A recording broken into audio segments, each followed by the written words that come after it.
안녕하세요. 소망 김기사. 동희입니다. 네, 오늘도 제 아내 동희를 전기기능사로 만들어주고자 이렇게 전기기기 과외를 시작하는데요. 네. 동희야, 응. 다시 우리 변압기 결선 쪽에 공부를 하는데 이 변압기도 역시 병렬 운전이라는 걸 하게 돼.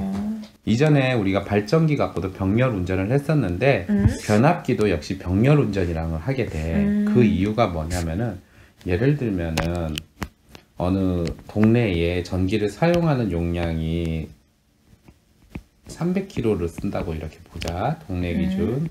근데 변압기 하나에 최대한 쓸 수 있는 용량이 150kVA야. 그러면은 이거 갖고는 여기 동네에 전체 전기를 공급할 수가 없네. 그러면은 이 입구에다가 하나 더 달자. 그래. 어떻게 다냐? 뭐 100kVA 하나 달고 또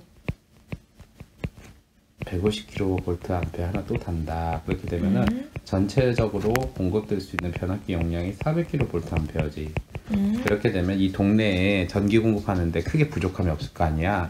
이렇게 실질적으로 그 사용하는 전기 양에 따라서 변압기를 한 대가 아닌 2대 이상을 이렇게 설치하는 것을 바로 병렬 운전이라 그래. 그리고 이거는 실제로도 굉장히 많이 활용되고 있어. 당장 길가의 전봇대를 봐도 전봇대에 변압기가 하나만 있는 게 아니라 3개가 딱 돼 있어서 변압기 하나당 하나의 상을 담당해서 3상을 이렇게 공급하는 경우가 많거든. 근데 그걸 좀 더 우리가 자세히 보면은 그 변압기의 용량이 똑같은 걸 사용하는 경우도 있고 다른 것. 그러니까 방금 말했듯이 이렇게 뭐 100kVA에 150kVA 2개 이렇게 달린 경우도 있거든. 맞아. 전봇대 보면은 변압기 크기가 조금씩 달랐던 것 같아. 맞아. 예리하게 보면 그럴 수 있어. 우리 동희가 그걸 먼저 발 정도면은 이번에 전기기능사 어렵지 않게 따겠다. 글쎄. 그게 되게 예리한 거야. 맞아. 그래서 어떻게 보면은 벌써 우리가 한 가지 배웠어. 변압기 병렬 운전의 조건 중에 용량은 서로 같을 필요가 없다. 실제로 그래. 그래가지고 변압기 병렬 운전 이런 거는 이제 그 기능사에서 객관식으로 낼 때 다음 중 변압기 병렬 운전 조건이 아닌 것은 해가지고 뭐 여러 가지가 있는데 변압기 용량이 일치해야 된다 이러면은 꼭 일치할 필요는 없어. 서로 달라도 상관없어. 되게 중요한 건데 그래? 동희가 예리하게 잘 지적했고, 그러면은 지금부터 변압기 병렬 운전의 조건에 대해서 몇 가지 알아보자. 이거는 그냥 외우고 간단하게 이해만 하면 될 거라서 그래. 머리 쓸 거는 아니야. 자, 변압기의 병렬 운전 조건 중에서 제일 처음에 우리가 알아둘 게 바로 극성이 일치하라 이거야. 극성이 일치. 근데 여기서 우리가 전기를 조금 이해를 하는 상황이라면은 이런 걸 궁금해할 수 있어. 우리가 지금 다루는 건 조류잖아요. 조류 자체는 플러스 마이너스의 극성이 없는데 어떻게 일치하나요? 직류면은 차라리 뭐 플러스 마이너스 극성을 일치하게 한다지만은 조류인데 어떻게 하나요? 그러기 위해서는 우리가 이 변압기 자체의 극성에 대해서 간단하게 이해할 필요가 있어. 그래. 자, 이게 바로 그 극성에 대한 그림이야. 처음에 되게 어렵게 느껴질 거야. 이제 하나씩 보자. 그래. 자, 지금 여기 그림에서 왼쪽이 바로 1차 측, 오른쪽이 2차 측이야. 그런데 이 1차 측과 2차 측의 권선을 어떻게 감냐, 즉 같은 방향으로 감냐, 다른 방향으로 감냐, 이런 차이들고 우리가 가극성과 감극성이라고 얘기할 수 있어. 그래서 여기에 있는 그림 중에 왼쪽에 해당하는 게 바로 감극성이야. 감극성 같은 경우는 여기 그림에서도 볼 수 있겠지만은 서로의 어떤 그 유기기전력이라고 보기에는 그렇지만 서로의 이렇게 전류가 흐르는 방향 자체가 반대 방향으로 가. 그런데 이 오른쪽에 있는 것은 가극성이거든. 가극성은 서로 방향이 같다 보니까 서로 더해주는 개념이고, 반면에 감극성은 서로 반대 방향으로 가기 때문에 빼주는 개념으로 가. 그래가지고 여기 지금 공식에서도 볼 수 있다시피 전압 자체가 빼냐 더하냐에 따라서 하는데 우리나라 같은 경우에는 무조건 100% 감극성을 사용하게 돼. 왜 그러냐면은 뭐 이런 일이 흔하지는 않지만 그래도 전기를 하는 사람 입장에서 안전을 생각해야 되는데 이게 혼촉 사고라고 해가지고 변압기 내부의 1차 권선과 2차 권선이 충돌하는 뭐 생각만 해도 끔찍하잖아. 예를 들면 1차가 22,900V고 2차가 220V다. 그런데 얘네 둘이 서로 붙어버리면 큰일 날 거 아니야. 그렇게 됐을 때 감극성 같은 경우는 22,900V에서 220V를 뺀 그 전압이 인가가 되는데 가극성은 이 둘을 더한 전압이 인가하기 때문에 실질적으로 사고의 위험성은 가극성이 더 높아. 그래서 우리나라는 무조건 감극성을 써야 된다. 그런데 우리가 이제 변압기를 한 대가 아니라 2대 이상 이렇게 서로 연결해서 쓰는 게 병렬운전이라고 그랬잖아. 그때는 극성도 모두 같아야 돼. 하지만 그건 크게 걱정 안 했대. 왜냐? 우리나라는 무조건 감극성을 사용하기 때문에 극성은 어차피 일치하는 거라고 볼 수 있어. 자, 이거에 대해서 일단 알아두고. 그래. 자, 그리고 두 번째로 비슷할 게 있어. 무엇이 비슷해야 되냐면은 권수비라는 거 기억나? 권수비라는 건 결국 이 변압기 안에서 감은 권선의 비율이라 해서 우리가 그때 A라고 해서 열심히 구했었잖아. 그래갖고 뭐 N2분의 N1, V2분의 V1 막 그래가지고 유일하게 전류만 왕따였다. 기억나지? 기억나. 그게 권수비거든. 권수비도 일치해야 되고 당연히 권수비가 일치하게 되면 어떤 일이 생기냐면은 1차 및 2차 전격 전압 일치해야 돼. 이것도. 예를 들면은 우리 저 전봇대에 있는 주상 변압기 같은 경우는 1차는 22,900V, 2차는 230V 이렇게 떨군다 그랬잖아. 권수비도 대략 100대 1의 비율로 이렇게 있단 말이야. 당연히 그런 것끼리 서로 묶어놔야지 안전하게 사용할 수 있고, 그게 서로 틀려버리면은 서로 따로 놀아버려. 그래가지고 어떤 일이 생기냐면은 서로 그 어떤 그 기전력의 차이로 인해서 순환 전류, 즉 변압기 안으로 뺑뺑 도는 그런 전류가 생기는데 그 전류가 매우 크기 때문에 전류가 크다는 건 열이 많이 발생하잖아. 그래서 내부 건선 같은 게 열이 많이 생기는 가열로 인해서 소손, 파괴가 될 수가 있단 말이야. 그래가지고 그때 생기는 게 뭐냐면은 순환 전류야. 그러니까 불일치할 때. 이런 것도 시험에 내릴 수 있기 때문에 그냥 이게 불일치하면은 순환 전류. 이걸 기호로 IC라 그래. C는 뭐 서킷 뭐 그렇게 되겠지. 순환. 그래서 이거 뭐 구하는 공식까지는 우리가 나올 가능성은 없지만 그냥 간단하게 알아보면 IC는 임피던스 A라는 거는 이제 A라는 변압기가 있어. 근데 우리는 병렬이니까 A와 B 두 개가 있다. 그리고 네 뭐가 되냐? 바로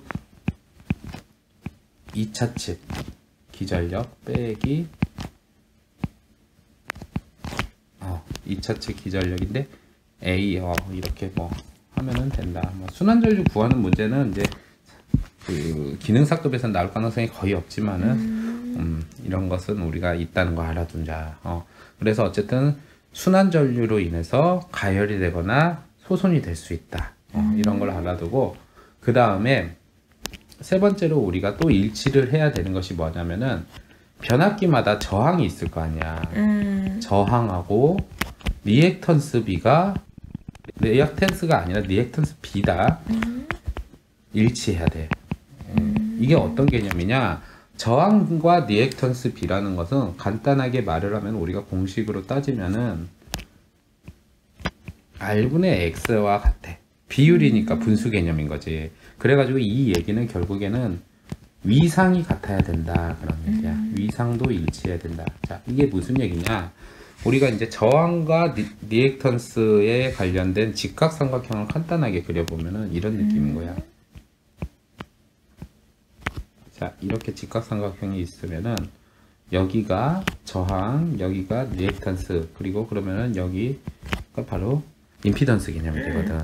그래가지고 여기 자체의 각도 세타, 이걸 우리가 알고 싶으면은 뭐냐? 세타는 예전에 공부했던 건데 아크탄젠트. 맞아. 그래갖고 R분의 X와 같아. 기억날까? 아크탄젠트 기억나. 열심히 했었잖아. 뭐 우리가 여기까지는 뭐 자세히 알 필요는 없지만은 결국에는 이렇게 위상이 일치를 해야 돼. 그렇지 않으면은 역시나 또 그 내부에서 순환 전류가 발생해가지고 변압기 안에 그 권선이 가열이 되고 또 심각해지면 또 소손이 될 수가 있어. 그래서 이것도 역시 불일치하면 어떤 일이 생기냐?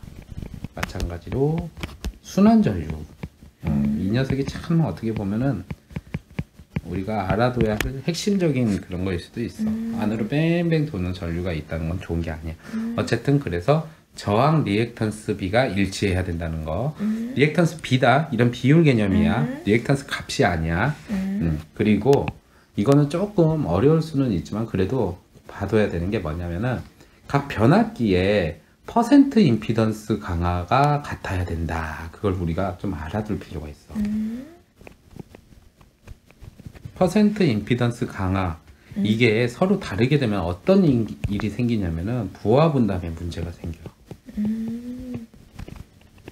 자, 부하 분담이라는 거는 무엇이냐면은 앞서 오빠가 이야기를 했지만은 300kW를 사용하는 동네가 있고 총 변압기 세대를 이렇게 병렬 운전을 해서 400kVA로 이렇게 나누면은 이 300kVA를 각각 100kVA씩 이렇게 골고루 분담을 해주면은 공평할 거 아니야. 어느 한 녀석한테 확 몰아주고 막 그러면은 그 변압기만 혼자 열받을 거 아니야. 왜 나한테만 일을 몰아줘요? 똑같이 우리 나란히 있는데 막 그런 식으로 화가 나보고 막 그러다 보면 혼자 열받으면은 실제 변압기는 열을 잘 받아.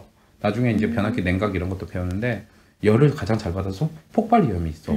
그렇기 때문에 이 변압기의 부하를 잘 분배를 하는 것이 되게 중요하거든.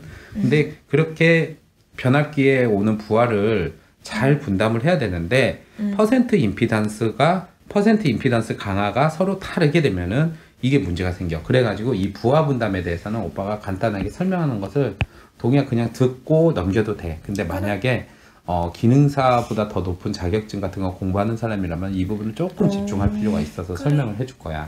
자, 부하 분담에 관련된 공식은 두 개의 변압기가 있을 때 PB분의 PA, 결국 이게 뭐냐면은 우리가 말하는 분담 용량인 거야.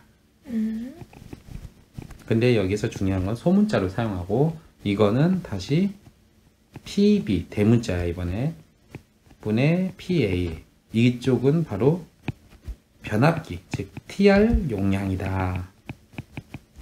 여기에서 퍼센트 임피던스 바로 A 변압기에 해당하는 것분의 퍼센트 임피던스 이렇게 한다 이렇게 볼 수 있어. 자, 그러면은 어떤 일이 있냐 간단하게 이제 예를 하나 들어보자. 우리가 변압기 두 대를 샀어. 그런데 같은 회사에서 같은 제품을 산 게 아니라 A사로부터 100kVA짜리 하나를 사고 그리고 B사로부터 똑같은 100kVA를 하나 샀는데 얘네들이가 서로 퍼센트 임피던스 값이 달라. 그래서 A사 제품 같은 경우는 8%야. 8% 퍼센트 임피던스 강화가. 그리고 B사 거 같은 경우는 7%야. 자, 이렇게 돼 있다. 그러면은 어떤 일이 생기냐. 원래는 최대 100kg까지 이렇게 부하를 분담을 해야 되는데 이 공식에 한번 대입을 해볼게. 그래. 그래가지고 똑같이 PB분의 PA는 100분의 100 곱하기 자 A가 8%라 그랬지. 그래서 8로 적어주고 B가 7%라 그랬잖아. 그럼 이렇게 구할 수 있겠지. 자, 그러면은 이 얘기는 결국에는 8분의 7만 남게 돼. 뭐가? PB분의 PA는 8분의 7이 남는다. 자, 여기에서 우리가 PA를 구하려면은 각 변에다가 PB를 곱해준다. 그렇게 생각하면은 PA는 결국 80분의 7 곱하기 PB가 뭐야? 100이잖아. 100을 곱하면은 87.5가 돼. 문제가 뭐냐면은 각 변압기가 이제 100kVA씩 이렇게 두 개가 있다 그러면은 변압기 한 녀석은 87.5kVA 밖에 못 쓰고 나머지 한 녀석은 A가 못 쓰는 용량만큼 더 분담, 즉 112.5kVA를 사용하게 된다는 거지. 그렇게 되면 자기가 쓰는 용량보다 많아지면 어떻겠어? 열받잖아. 왜 나만 이렇게 많이 시킵니까? 쟤랑 나랑 똑같은 녀석인데. 그렇게 되면 역시나 문제가 생기기 때문이야. 그래서 각 변압기의 퍼센트 임피던스 강화가 일치를 해야 돼. 틀리면 서로 부하 분담에 문제가 생길 수 있다. 그런 걸 알아두고. 그리고 또 중요한 조건. 지금 오빠가 총 6가지가 있어. 자, 4가지를 얘기했잖아. 자, 그리고 변압기에 변위라고 하는 게 있어.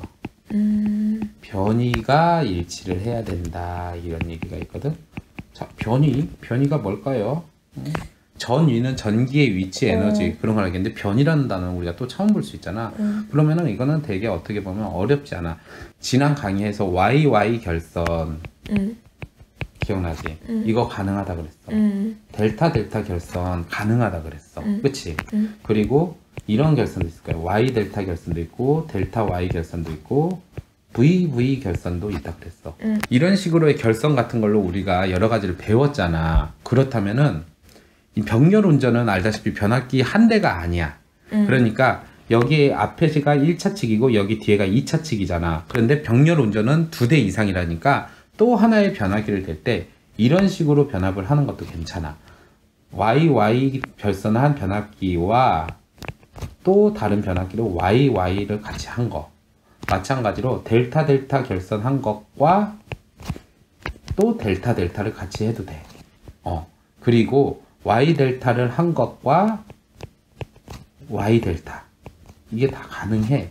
델타 Y와 델타 Y 그리고 VV와 VV 이것들은 모두 다 해도 괜찮아. 그런데 이럴 경우에는 안 돼. 자, 예를 들면은 A라고 하는 변압기는 델타 델타 결선을 했어. 델타 델타 결선과 델타 Y 뜬금없지. 마찬가지로 YY 결선을 했는데 또 하나의 변압기는 뭐 마찬가지로 뭐 델타 Y 또는 Y 델타 이럴 경우에는 안 돼. 이게 왜 그러냐면은 변이가 서로 다르기 때문에 그래. 그게 무슨 얘기냐면은 YY와 YY는 서로 위상차가 없어. 지난 강의에서도 오빠 얘기했잖아. YY 결선의 특징 중에 하나가 서로의 위상차가 없다. 델타 델타 결선도 서로 위상차가 없다. 단 Y 델타 같은 경우에는 서로 30도, 델타 Y 같은 경우에도 서로 30도의 위상차가 있거든.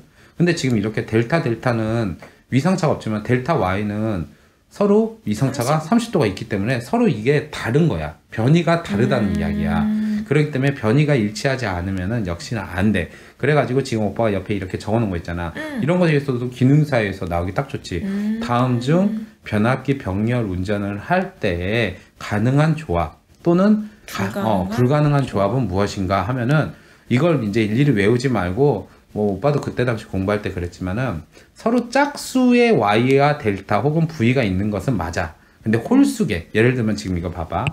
델타는 3개지 Y는 하나지 이러면 안 돼. Y는 3개지 델타는 하나지 또는 이 Y 델타가 간다면 Y는 3개인데 델타 하나. 어쨌든 이거는 안 돼. 근데 전부 다 짝수로 이렇게 짝짝짝짝 지어진 거는 문제가 없다 이거야. 이런 식으로 외워. 그래.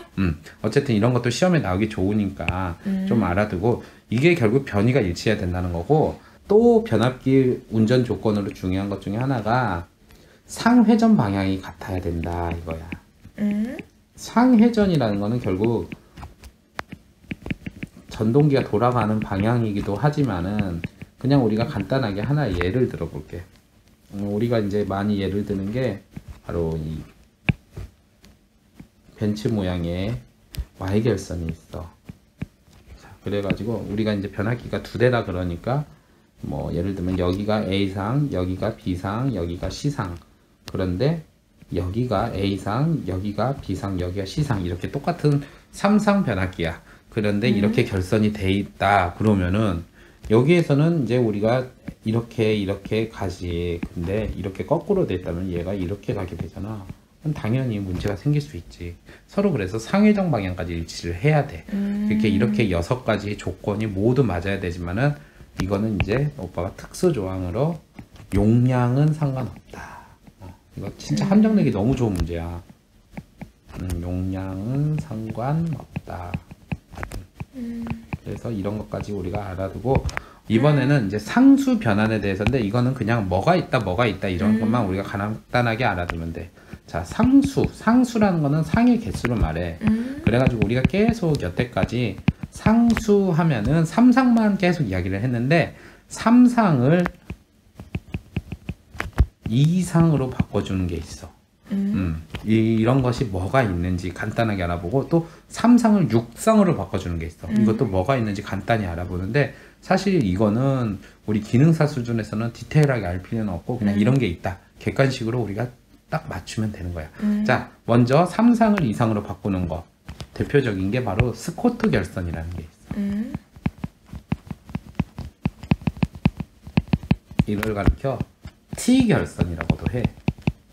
그래서 이게 어떤 거냐면 여기 오빠가 그림을 그려놨는데, 자, 봐봐. U, V, W 이렇게 세 개의 상이 결국에는 이렇게 두 개의 상으로 이루어지는 거라고 보면 돼. 그래가지고 이게 이제 이 옆에서 보면은 이렇게 T 모양으로 이렇게 있다. 그래갖고 T 결선이라 하는 건데, 여기가 조금 우리가 헷갈리기 좋은 게 여기 이제 M에 해당하는 것이 이제 주좌라 그래. 메인 좌. 그리고 위에 이렇게 해당하는 게 T좌라 그러거든. 이 T좌에서는 2분의 3배 되는 지점에다가 바로 3상 하나를 물리고, 메인 좌에서는 여기 중간 2분의 1 지점에 있는 데서 하나를 물려가지고 이렇게 해서 이게 두 개의 상으로 이렇게 빼는 구조야.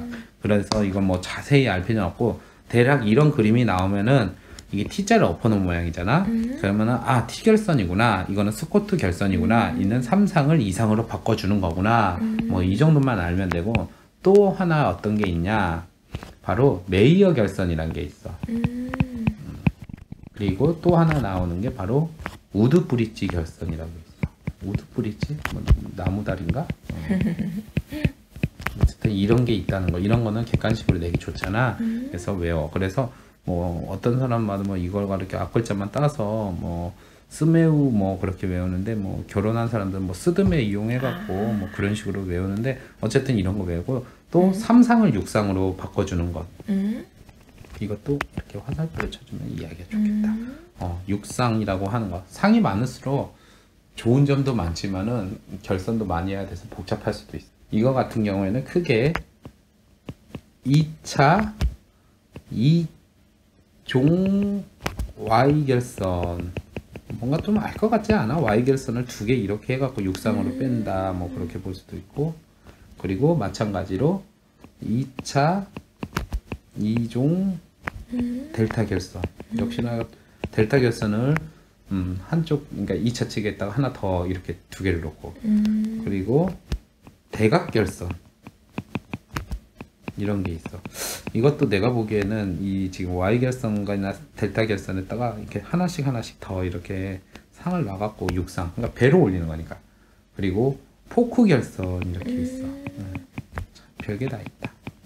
그래서 이것 또한 뭐 이게 3상이 6상으로 이렇게 상을 올리게 되면 마치 대포같이 위력이 대단해진다 해서 앞글자 따서 그냥 대포 이렇게 외워도 되고, 외우는 건 어떻게 외우든 자기한테 그래. 맞게 외워. 어쨌든 이런 게 있으니까 이런 것도 객관식으로 되게 좋으니까 봐두자. 외워야겠네. 자, 마지막으로 오늘 공부한 거 정리 좀 해줄게. 뭐가 중요한지. 알다시피 변압기 병렬 운전을 하는 거는 용량이 부족할 때 그에 맞게 충분히 이렇게 하는 건데, 극성은 일치해야 된다. 그리고 우리나라는 반드시 감극성을 쓴다는 점. 그리고 권수비와 전격 전압 모두 일치해야 되고, 틀리면은 순환 전류가 흐른다는 거. 그리고 저항 리액턴스 B, 이게 위상과 같은 거야. 위상 이런 게 다 일치를 해야 된다. 틀리면 역시 순환 전류. 그리고 오빠가 좀 어렵게 계산을 했지만은 임피던스 강화 있잖아. 그게 모두 같아야 돼. 틀리면은 부하 분담에 문제가 생긴다는 거. 그리고 변이라는 건 뭐야? 앞서 말했지? 짝수. 이런 것들 맞춰야 되고, 그래. 상회전 방향도 맞추면 된다. 단 용량은 상관없고, 상수 변환 이런 것도 우리가 뭐 직접 이런 걸 뭐 결선하라 이런 문제는 안 나오지만 대략 이런 거구나 하는 걸 외워두면은 공부하는데 큰 어려움 없을 거야. 알겠어. 자, 여기까지 공부했냐 수고했고, 다음 강의는 이제 좀 특수한 변압기에 대한 이야기를 할 거야. 그렇다 해서 막 기존에 있는 변압기가 갑자기 막 어려진 게 아니라, 다 이게 또 뭔가 이렇게 단권 변압기라 해가지고 한 변압기 안에다가 간단하게, 그러니까 우리 이런 거는 저기 오빠가 예전에 제약회사 같은 데 가서 보니까 특수한 기계들이 들어온 걸 대비해서 조그마한 변압기를 갖다 놓더라고. 그런 거에 대한 변압기도 나오고, 그리고 저렴 변압기라고 오빠가 예전에 1대1로 변압하는 것도 있다 그랬잖아. 이런 것도 되게 특수하단 말이야. 그런 변압기에 대한 이야기 하는 건가, 다음 강의도 너무 막 어려울 거 생각하지 말고 그냥 또 이런 게 있구나, 그런 것도 알아두면 될 거야. 알겠어. 자, 지금까지 공부하느라 수고 많았고, 하나 둘 셋 하면 화이팅 하자. 하나 둘 셋 화이팅!